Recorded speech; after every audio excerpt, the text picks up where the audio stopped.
اللہ ولا حول ولا قوة الا باللہ العلی العظیم اعوذ باللہ السمیع العلیم من الشیطان اللعین الرجیم بسم اللہ الرحمن الرحیم الحمد للہ رب العالمین الصلاة والسلام علی اشرف الاولین والآخرین خاتم النبیین شفیع المذنبین رحمت للعالمین الملقب بطہ و یاسین مولانا الثقلین سید القرنین امام القبلتین جد الحسن والحسین بالقاسم محمد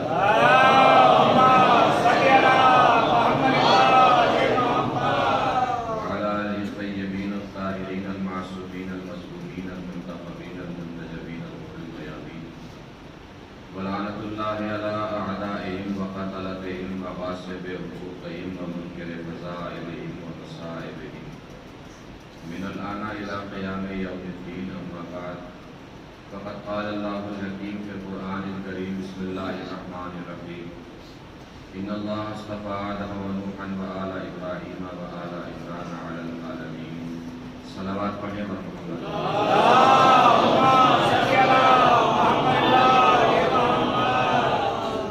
مل کے ایک اور بار آواز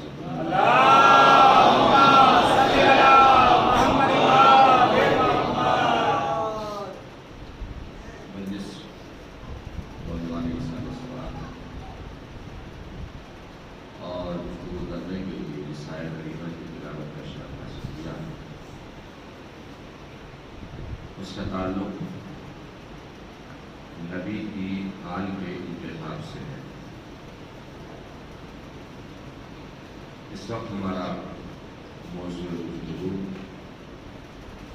امامت ہے، لیکن ایک الگ رہائی سے اور ایک الگ زاویے سے۔ پہلے بچوں کو سمجھانے کے لیے بزرگ ہمارے سب بہتر جانتے ہیں۔ امامت کی تعریف سن لیجیے۔ علامہ علی نے امامت کی جو تعریف بیان فرمائی ہے اس طریقے سے کہ الامامۃ ریاست عامۃ فی امور الدین والدنیا نیابۃ عن النبی، نبی کی نیابت کرتے ہوئے دینی اور دنیاوی امور میں لوگوں کی رہبری، رہنمائی اور سرپرستی کو امامت کہتے ہیں۔ کس چیز کو امامت کہتے ہیں؟ نبی کی نیابت کرتے ہوئے لوگوں کی رہبری، رہنمائی اور سرپرستی کو امامت کہتے ہیں۔ اس چیز میں رہنمائی کرنی ہے، فی امور الدین و دنیا، دینی امور میں بھی رہنمائی کرنی ہے، دنیاوی امور میں بھی رہنمائی کرنی ہے۔ دنیا کی تو حد ہے، دین کی کوئی حد نہیں ہے۔ قبر کے ادھر دنیا ہے مگر دین قبر کے ادھر بھی ہے، قبر کے ادھر بھی ہے۔ اس کا مطلب امام کسی ایسے شخص کو ہونا چاہیے جس کی قبر کے ادھر بھی چلتی ہو، جس کی قبر کے ادھر بھی چلتی ہو۔ کسی ایسے شخص کو امام ہونا چاہیے جس کی قبر کے ادھر بھی چلتی ہو، جس کی قبر کے ادھر بھی چلتی ہو۔ امامت چونکہ نبی کی نیابت کا نام ہے۔ اب میں اس کو ایک الگ رخ اور ایک الگ موڑ سے آپ حضرات کی خدمت بابرکت میں عرض کرنا چاہتا ہوں کہ اللہ نے کسی بھی زمانے میں کسی بھی نبی کا، کسی بھی رسول کا جب بھی نائب بنایا ہے، خلیفہ بنایا ہے، جانشین بنایا ہے، وزیر بنایا ہے، تو ہمیشہ نبی کی اولاد میں سے چنا۔ یہ ذہن میں عقیدہ آپ رکھ لیجیے کہ رسول کا خلیفہ ہمیشہ اللہ نے، رسول کا وزیر ہمیشہ اللہ نے، رسول کا جانشین ہمیشہ اللہ نے۔ آخری رسول کی بات نہیں ہو رہی ہے، چاہے کسی بھی رسول کا خلیفہ ہو، کسی بھی رسول کا جانشین ہو، کسی بھی رسول کا وزیر ہو، کسی بھی رسول کا وزیر ہو، ہمیشہ نبی کی اولاد کو بنایا ہے، نبی کے گھر والوں کو بنایا ہے، نبی کے رشتہ داروں کو بنایا ہے، نبی کے خاندان والوں کو بنایا ہے، نبی کے اہل بیت کو بنایا ہے۔ اب میں اس میں کچھ دلیلیں آپ کے سامنے پیش کروں گا قرآن مجید سے اور کچھ دلیل تاریخ سے پیش کروں گا تاکہ میری بات انشاءاللہ آپ تک پہنچ جائے. بہت سکون سے اطمینان سے سنتے رہیے گا انشاءاللہ.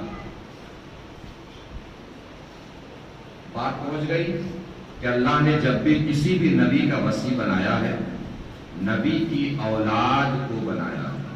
ارشاد ہو رہا ہے بسم اللہ الرحمن الرحیم ان اللہ اصطفیٰ آدم و نوحا وآل ابراہیم وآل عمران علی العالمین. اللہ نے آدم کو چنا، نوح کو چنا اور ابراہیم کی آل کو چنا، عمران کی آل کو چنا. یہاں بھی اولاد کا تذکرہ ہے. پھر ارشاد ہوا بسم اللہ الرحمن الرحیم لقد ارسلنا نوحا و ابراہیم وجعلنا فی ذریتہما النبوۃ والکتاب. ہم نے نوح کو رسول بنا کر بھیجا اور ابراہیم کو رسول بنا کر بھیجا، اور نوح اور ابراہیم ہی کی ذریت میں ہم نے نبوت کو بھی رکھا، کتاب کو بھی رکھا. یہاں بھی اولاد کا تذکرہ ہے. پھر ارشاد ہوا بسم اللہ الرحمن الرحیم وَوَهَبْنَا لَهُ إِسْحَاقَ وَيَعْقُوبَ وَجَعَلْنَا فِي ذُرِّيَّتِهِ النُّبُوَّةَ وَالْكِتَابَ. ہم نے ابراہیم کو اسحاق جیسا بیٹا دیا، یعقوب جیسا پوتا دیا، اور ہم نے ابراہیم ہی کی ذریت میں نبوت کو بھی رکھا، کتاب کو بھی رکھا.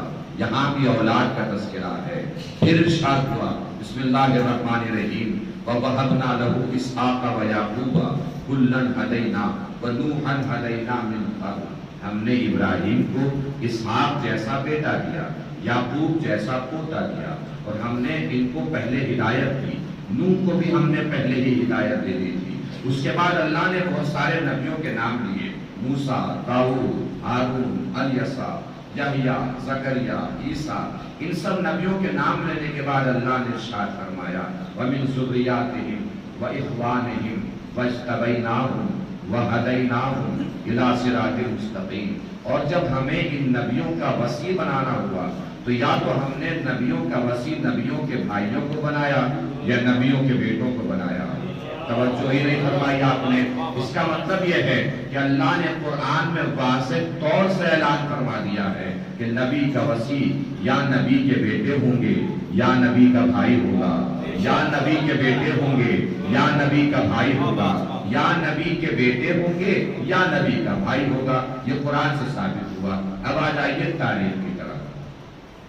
اللہ نے آدم کا وصی آدم کے بیٹے شیس کو بنایا، شیس کا وصی شیس کے بیٹے انوش کو بنایا، انوش کا وصی انوش کے بیٹے قینان کو بنایا، قینان کا وصی قینان کے بیٹے مہلائل کو بنایا، مہلائل کا وصی مہلائل کے بیٹے یوارد کو بنایا، یوارد کا وصی یوارد کے بیٹے ادریس کو بنایا، ادریس کا وصی ادریس کے بیٹے متوشلہ کو بنایا، متوشلہ کا وصی متوشلہ کے بیٹے لمک کو بنایا، لمک کا وصی لمک کے بیٹے نوح کو بنایا. اور جب اللہ نے موسیٰ کا وصی بنایا تو موسیٰ کا وصی موسیٰ کے بھائی ہارون کو بنا دیا.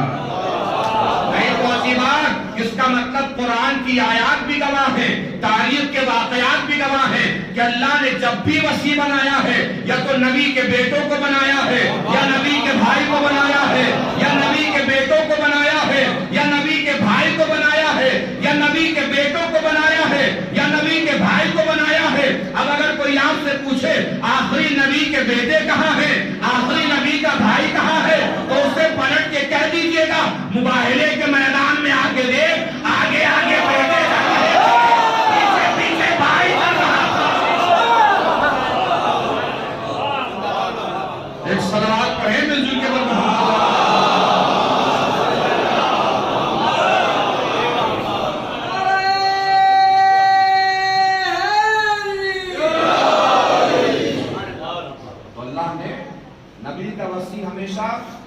نبی کے بیٹوں کو بنایا ہے یا نبی کے بھائی کو بنایا. ہو سکتا ہے کوئی سوچے یادداشت کے سہارے منوا لیا، زور خطابت میں منوا لیا.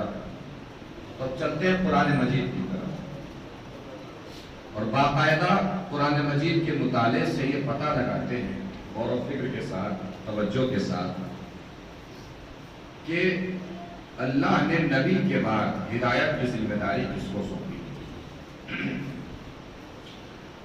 جناب آدم سے لے کے حضرت خاتم النبیین تک جتنے بھی انبیاء کرام دنیا میں تشریف لائے، ان سب کی سب سے پہلی اور اولین ذمہ داری تھی لوگوں کی ہدایت کرنا۔ وہ سب کے سب کون تھے؟ ہادی تھے، جناب آدم سے لے کے حضرت خاتم۔ اب مسئلہ یہ ہے کہ بعد ختم المرسلین ہدایت کی ذمہ داری اللہ نے کس کو دی ہے، کس کو سونپی ہے؟ اب میں بتانے نہیں دکھانے جا رہا ہوں کہ بعد رسول ہادی کون ہوگا۔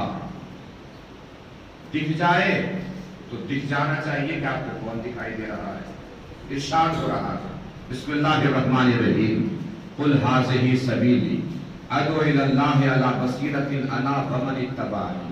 اے میرے رسول ان سے کہہ دیجئے کہ ہادی آپ ہیں، اور آپ کے بعد ومن اتبعنی، یا تو رسول ہادی ہے، اور رسول کے بعد ہادی وہ ہوگا جو رسول کی اتباع کرے گا۔ کون ہوگا رسول کے بعد ہادی؟ جو رسول کی اتباع کرے گا۔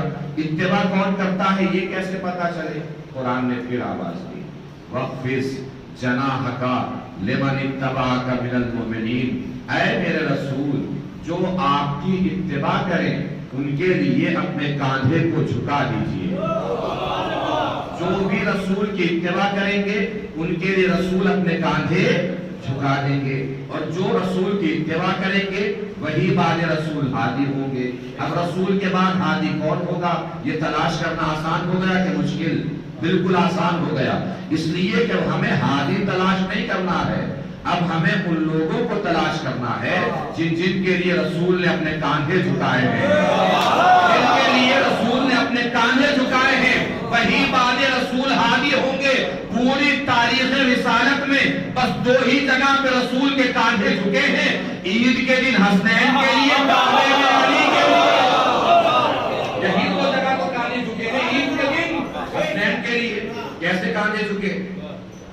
نانا سب کے پاس سواری ہے، ہمارے پاس سواری نہیں ہے۔ نانا نے کہا میرے کاندھے پہ سوار ہو جاؤ، بچے فوراً سوار ہو گئے۔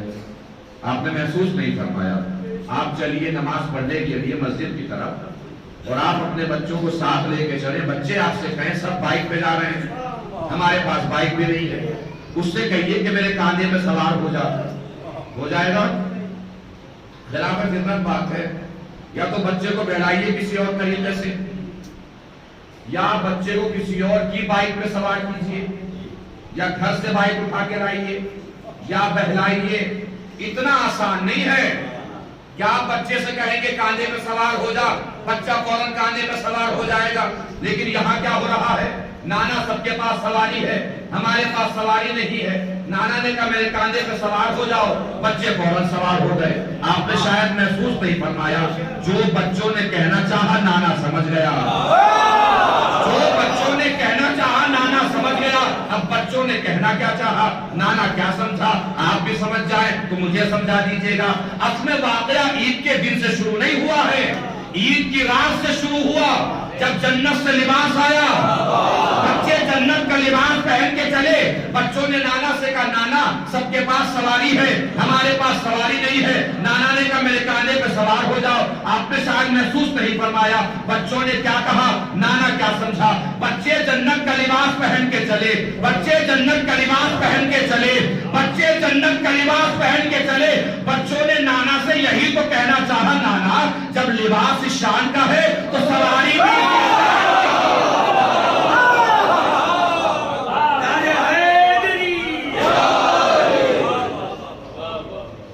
بچوں کو سوار کر کے آگے بڑھے۔ ایک صاحب آگے بڑھے، انہوں نے پڑھ کے کہا نعمت مرکب، واہ کتنی اچھی سواری ہے۔ حضور نے فرمایا تھوڑا سا ہمت کر کے اوپر بھی دیکھ لیجیے، صرف سواری نہیں سوار بھی اچھے ہیں۔ ہمارے سماج میں بھی ایسے بہت سے لوگ ہوتے ہیں جن کا کام ہر کسی سے بہلنا ہوتا ہے، کسی سے بہل پڑتے ہیں، کبھی کبھی تو ان سے بہتر ہی نہیں میسر آ جاتا ہے۔ جب ایسے موقع پر ان کی حالت دیکھیے کیا ہوتی ہے۔ توجہ فرمائی ہو تو تائید فرمائیے گا، نہ توجہ فرمائی ہو تو آئندہ توجہ فرمانے کی کوشش فرمائیے گا۔ جب کوئی ان سے بہتر انہیں مل جاتا ہے تو ایسے ہو جاتے ہیں جیسے انہوں نے کچھ سنا ہی نہ ہو، بات بدل دیتے ہیں، فوراً بات بدل دیتے ہیں۔ انہوں نے تعریف میں تو نہیں کہا تھا کہ بہت اچھی سواری ہے، کیا تو تنزیہ تھا۔ رسول نے جواب بڑا خوبصورت دیا، یہ ایسے ہو گئے جیسے انہوں نے کچھ سنائی نہ ہو۔ فوراً بات بدلی، یا رسول اللہ آپ تھک جائیں گے، بچوں کو مجھے دے دیجیے۔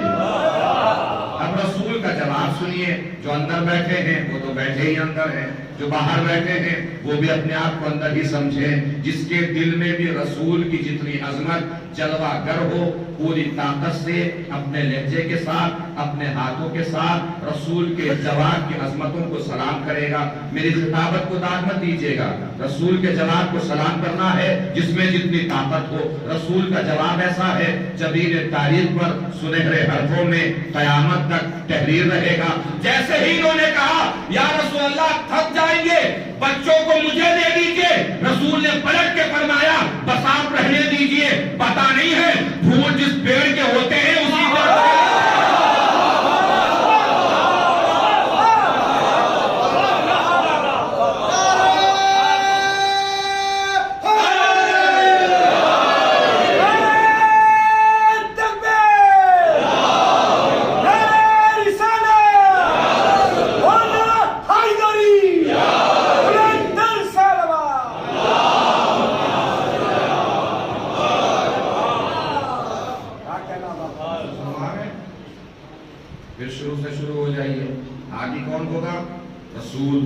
رسول کے بعد کون؟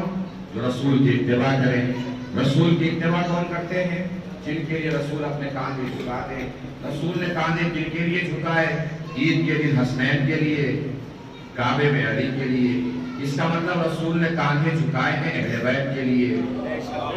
اس کا مطلب رسول کی اتباع کرتے ہیں اہل بیت، رسول کی اتباع کرتے ہیں اہل بیت، رسول کی اتباع کرتے ہیں اہل بیت۔ قرآن نے آواز دی والسلام علی من اتبع الہدی، جو رسول کی اتباع کرے ان پر سلام۔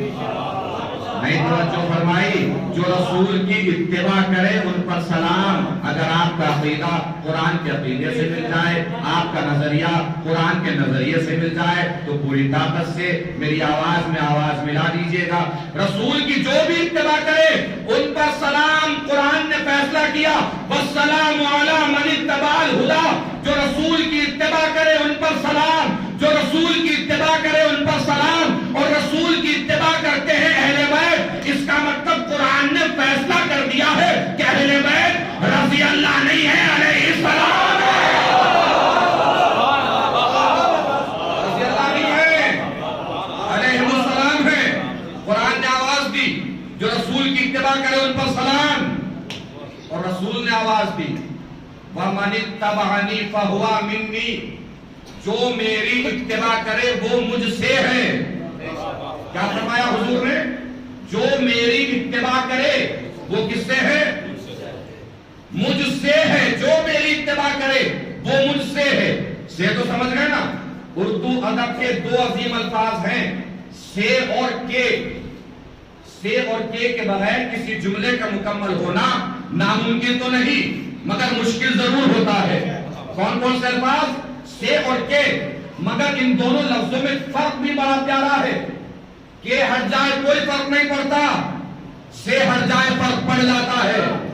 قرآن کے پاس جائیے، قرآن کے اوپر سے قرآن کا غلاف ہٹائیے، قرآن پہ کوئی فرق پڑے گا؟ کوئی کمی آئے گی؟ قرآن کے درمیان سے دو برف نکال لیجئے، اب بھی نہیں پڑے گا؟ پڑے گا کہ نہیں پڑے گا؟ غلاف ہٹانے سے تو نہیں پڑا، برف نکالنے سے کیوں پڑ گیا؟ یہی فرق ہے، غلاف قرآن کا ہے، برف قرآن سے ہے۔ اس کا مطلب کہ ہٹ جائے کوئی فرق نہیں پڑتا، سے ہٹ جائے فرق پڑ جاتا۔ آخری فرق تک توجہ، کہ ہٹ جائے کوئی فرق نہیں پڑتا، سے ہٹ جائے فرق پڑ جاتا ہے۔ غلاف قرآن کا ہے، برف قرآن سے ہے، بزم رسول کی ہے، دوست رسول کے ہیں، اصحاب رسول کے ہیں، یار رسول کے ہیں، حسین رسول سے ہے، علی رسول سے ہے۔ ایک صلوات پڑھیں مل جل کے بعد محمد و علیہ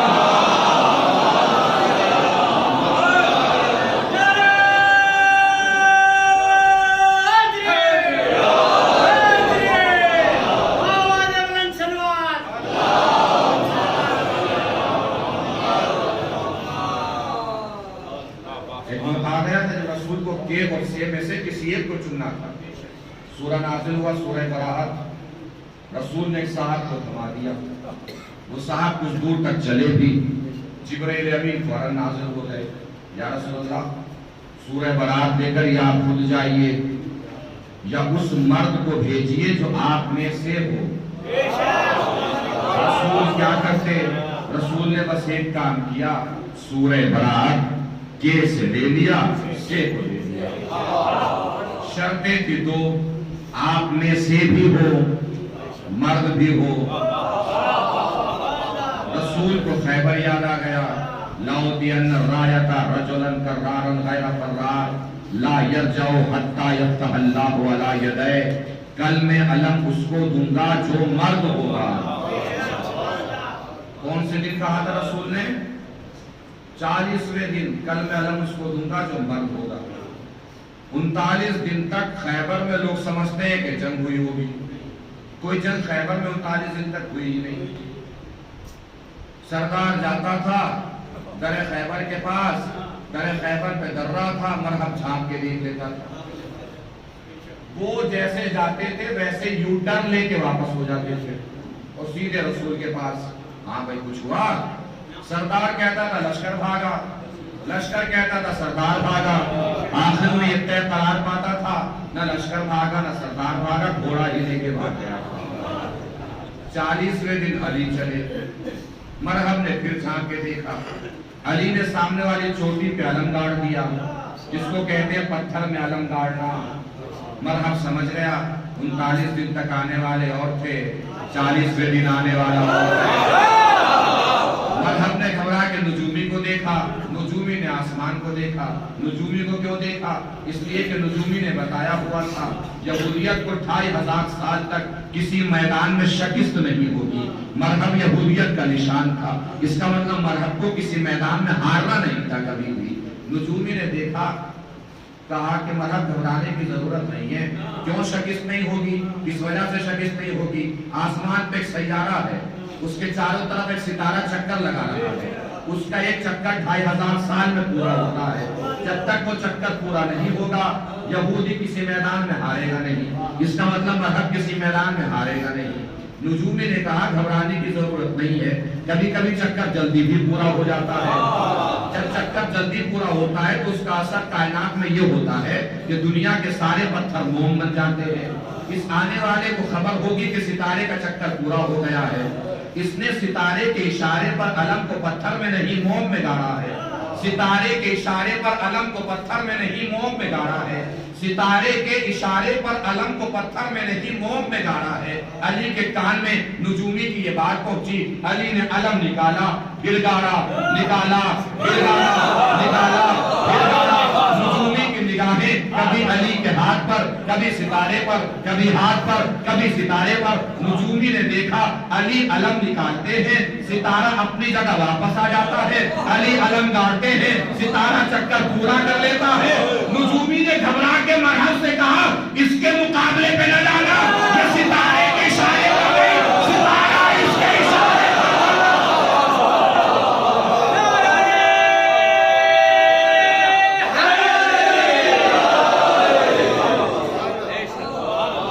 خیبر کے میدان میں کیا تھا علی کے پاس؟ بول دیجئے, علم. کیا تھا؟ پوری تاریخ سمیٹنے جا رہا ہوں. اس قبیلے کا آخری جملہ ہے جو بیان کرنے جا رہا ہوں. کیا تھا خیبر کے معرکے میں؟ علم. آ گیا صلح حدیبیہ. نبی نے صلح حدیبیہ کے موقع پر علی کو تھما دیا قلم. اس کا مطلب نبی کے پاس عظمتوں کے دو نشان, قلم بھی, علم بھی, اور علی نبی کی دونوں چیزوں کے وارث. قلم کے وارث بھی علی, علم کے وارث بھی علی. پوری ہسٹری, پوری تاریخ کو ایک جگہ سمیٹنے جا رہا ہوں. میری 35 منٹ کی گفتگو ایک طرف, یہ جملہ ایک طرف. پوری تاریخ سمٹ جائے تو سب کی آوازیں سمٹ کے بلند ہو جانا چاہیے اگر بات پہنچ جائے. نبی کے پاس عظمتوں کے دو نشان, قلم, علم, اور علی نبی کی دونوں چیزوں کے وارث. قلم کے وارث بھی علی, علم کے وارث بھی علی, قلم کے وارث بھی علی, علم کے وارث بھی علی. اسی دیکھا نہیں، سلسلہ امامت میں علی ہی اکیلے امام ہیں جن کے 2 بیٹے امام ہوئے ہیں۔ علی نے حسن کو قلم کا وارث بنایا، حسین کو علم کا وارث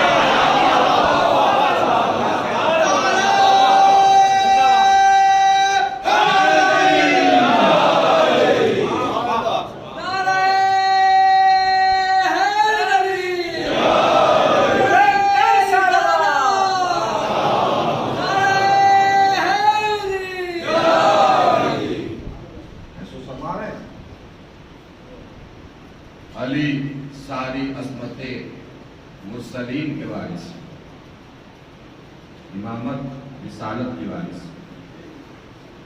اللہ نے اسی گھرانے میں امامت کو رکھا،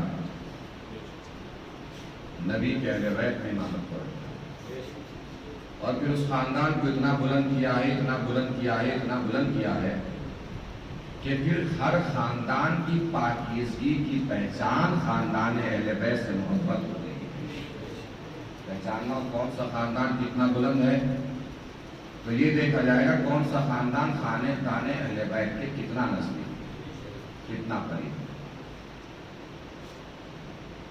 میں اکثر کہتا ہوں اہل بیت کے فضائل سن کے خوش ہونا ماؤں کی طہارت کی دلیل ہے، اور اہل بیت کے کہے پہ عمل کرنا شریعت کی دلیل ہے۔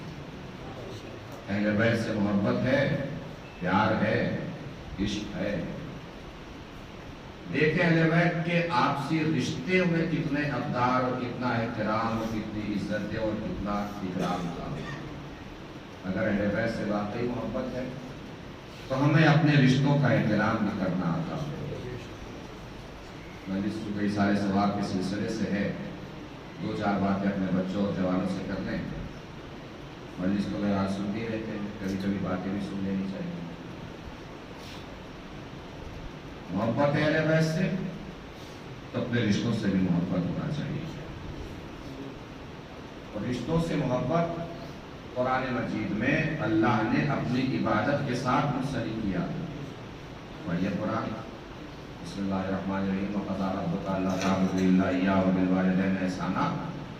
تمہارے رب نے فیصلہ کر دیا ہے کہ تم بس اللہ کی عبادت کرو، اس کے علاوہ کسی اور کی عبادت مت کرو۔ اب رشتوں کا احترام دیکھیں، وَبِالْوَالِدَيْنِ إِحْسَانًا، اور والدین کے ساتھ حسن سلوک سے پیش آؤ۔ ماں باپ کے ساتھ حسن سلوک سے پیش آؤ، اچھے اخلاق کے ساتھ پیش آؤ، اچھا سلوک کرو۔ یعنی جہاں اللہ نے اپنی عبادت کا تذکرہ کیا ہے وہی والدین کے ساتھ حسن سلوک کا بھی تذکرہ کیا ہے۔ اللہ نے اپنی عبادت کے بعد والدین کی اطاعت کا تذکرہ کر کے اپنی عبادت سے والدین کی اطاعت کو جوڑ دیا ہے۔ اب میں اپنے بچوں کے لیے بالکل سامنے کی بات عرض کرنا چاہتا ہوں۔ یہ ہے سر، یہ ہے کاندھا۔ یہ کیا ہے؟ سر۔ یہ کیا ہے؟ اللہ نے سر اپنے لیے جھکایا ہے، کاندھے والدین کے لیے جھکائے۔ اور ہمیشہ یاد رکھیے گا اللہ اپنے سامنے جھکے ہوئے اسی سر کے سجدے کو قبول کرتا ہے جس سر کے نیچے کے کاندھے والدین کے سامنے جھکنا جانتے ہیں۔ اگر والدین کے سامنے ہمارے کاندھے نہیں جھکتے، اور آگے کیا فرمایا؟ یہ دونوں یا ان میں سے کوئی ایک ضعیف ہو جائے تو کیا کرنا ہے؟ اف بھی مت کرنا۔ اف کیا ہوتا ہے؟ ہم کسی سے ناراض ہوتے ہیں تو سب سے پہلے اظہار کو اف کہا جاتا ہے، یعنی والدین کے سامنے اتنا بھی ناراضگی کا اظہار نہ ہو کہ زبان سے اف نکل جائے۔ بات ماں اور باپ دونوں کی ہے، لیکن چونکہ مجلس میں مرکزی حیثیت باپ کا ہے تو میں باپ کو موضوع میں مرکزی حیثیت میں لے کر آتا ہوں۔ کیا ہوا اس کا مطلب؟ باپ کے سامنے اتنے بھی ناراض نہ ہوں کہ زبان سے اف نکل جائے۔ اب میرے جوان بھائی، میرے نوجوان بھائی توجہ فرمائیے گا، اور صرف توجہ کا مطلب یہ نہیں ہے کہ میں جو بول رہا ہوں اس میں داد دے دینا ہے۔ توجہ کا مطلب ہے کہ اس بات کو زندگی میں ہمیشہ یاد رکھنا ہے اور اس کے اوپر عمل کرنا ہے۔ چونکہ جو ہم فرش اعظم پہ بیٹھتے ہیں یہ مجلس ہوتی ہے، جب اٹھ کے جاتے ہیں تو مجلس کا اثر ہوتا ہے. باہر ہم کیسے زندگی گزار رہے ہیں وہ زندگی ہمیں بتاتی ہے کہ مجلس میں ہم کتنے موجود تھے. صرف بدن تھا مجلس میں یا ذہن بھی مجلس میں تھا، روح بھی مجلس میں تھی، دماغ بھی مجلس میں تھا. باپ کو مرکزی کردار میں رکھیے. سوچیے اس کا مطلب کیا ہوا کہ باپ کے سامنے اٹھ بھی نہیں کرنا ہے. اس کا مطلب اللہ نے اخلاقیات کے مرکز میں باپ کو رکھا ہے. کون صاحب کتنے اچھے ہیں یہ سماج فیصلہ نہیں کرے گا.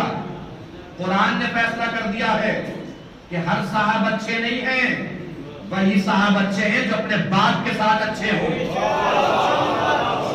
ہر صاحب اچھے نہیں ہیں، وہی صاحب اچھے ہیں جو اپنے باپ کے ساتھ اچھے ہوں. جملہ یاد رہے، اس لیے اگلی منزل پہ جا کے جملہ عرض کر رہا ہوں. ہر صاحب اچھے نہیں ہیں، وہی صاحب اچھے ہیں جو اپنے باپ کے ساتھ اچھے ہوں. ہمیشہ اپنے باپ کے ساتھ اچھے رہیے. بہت سے لوگ کہتے ہیں کہ جملہ بڑھاپے میں دماغ ہی چل گیا ہے باپ کا، والد صاحب کا کیا کریں.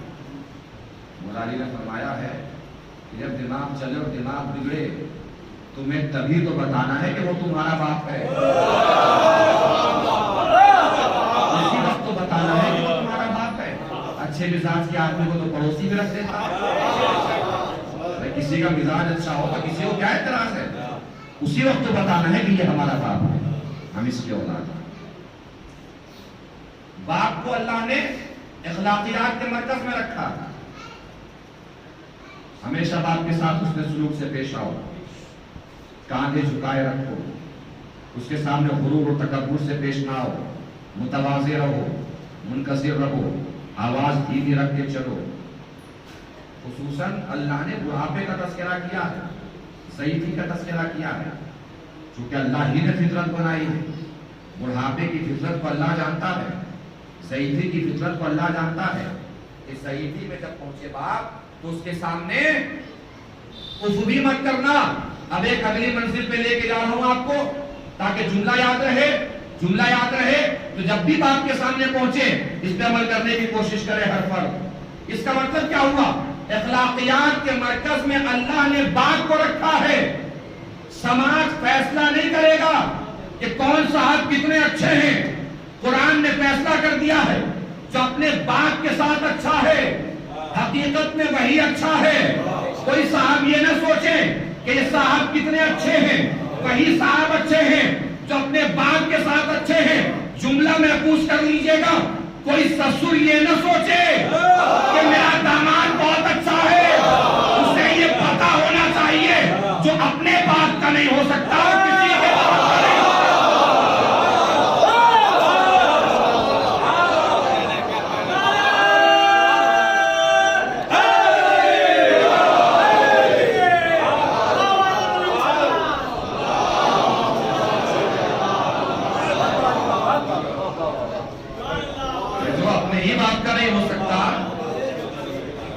کسی کے باپ کا نہیں ہو سکتا.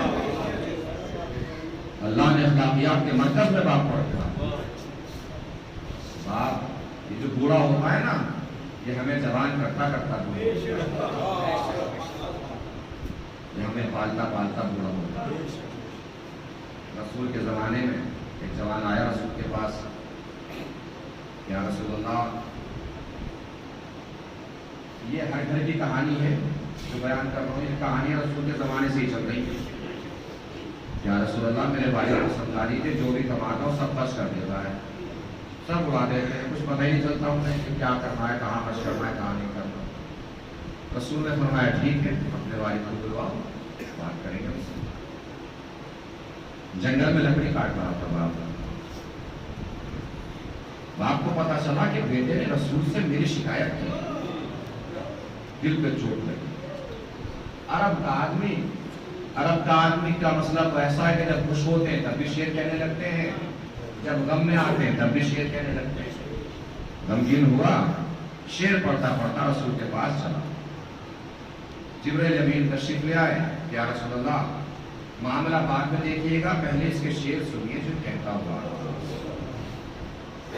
باپ آیا رسول کی بارگاہ میں، رسول نے فرمایا بات کو بعد میں کریں گے، پہلے وہ شعر سناؤ جو تم کہتے ہوئے آ رہے۔ وہ شعر تو عربی میں اس کا اردو میں ترجمہ کر رہے، اپنے اپنے دل پہ ہاتھ رکھیے۔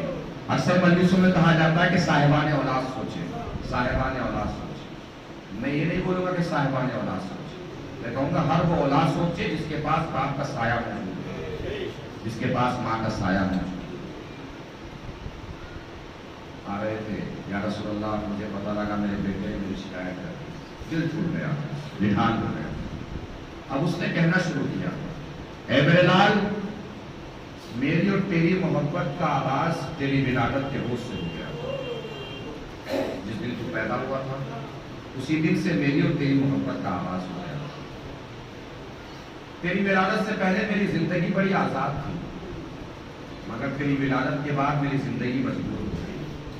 اب میری مسکراہٹ تیری وجہ سے، میرا ہنسنا تیری وجہ سے، میرا رونا تیری وجہ سے، میرا چلنا تیری وجہ سے، میرا رکنا تیری وجہ سے۔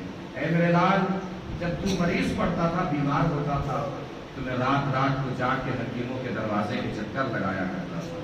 اے میرے لال، جب ٹھنڈ پڑتی تھی تو تجھے ٹھنڈک سے بچانے کے لیے میں پتھر توڑا کرتا تھا، جب گرمی آتی تھی تو تجھے گرمی اور دھوپ سے بچانے کے لیے میں لکڑیاں کاٹا کرتا تھا۔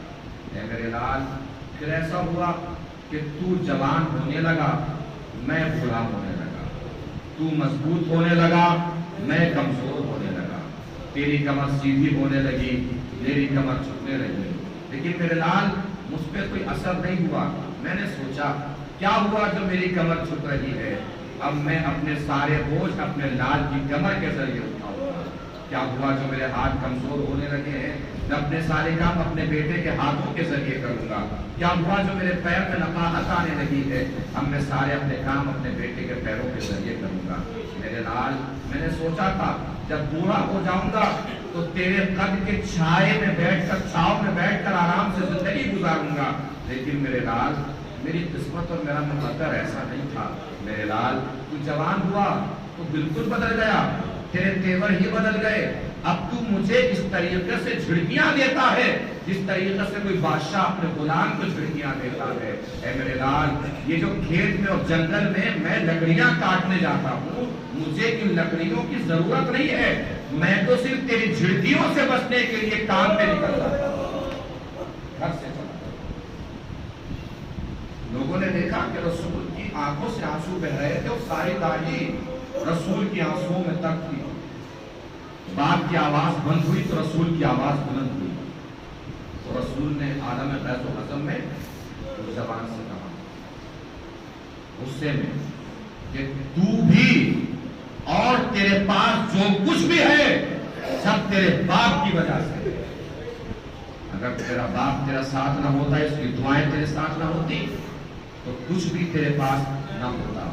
اس کا مطلب یہ ہے کہ ہمارے پاس جو کچھ بھی ہے سب کا سب ہمارے باپ کی وجہ سے ہے، اسی باپ کی وجہ سے جس کو زندگی بھر ہم کہتے رہتے ہیں کہ باپ نے چھوڑے کیا ہے، باپ نے دیا ہی کیا۔ نادان اور کمبخت ہیں وہ بندے جو کہتے ہیں کہ اللہ نے ہمیں دیا ہی کیا ہے، اسی طریقے سے نادان ہے وہ اولاد جو کہتی ہے کہ باپ نے ہمیں دیا ہی کیا۔ معلوم ہے آپ کو باپ نے کیا دیا؟ جو باپ دیتا ہے زندگی میں کوئی اور نہیں دے سکتا۔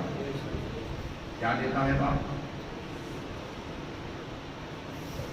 کوئی اسکول میں نام لکھوانے کے لیے بچے کو لے گیا،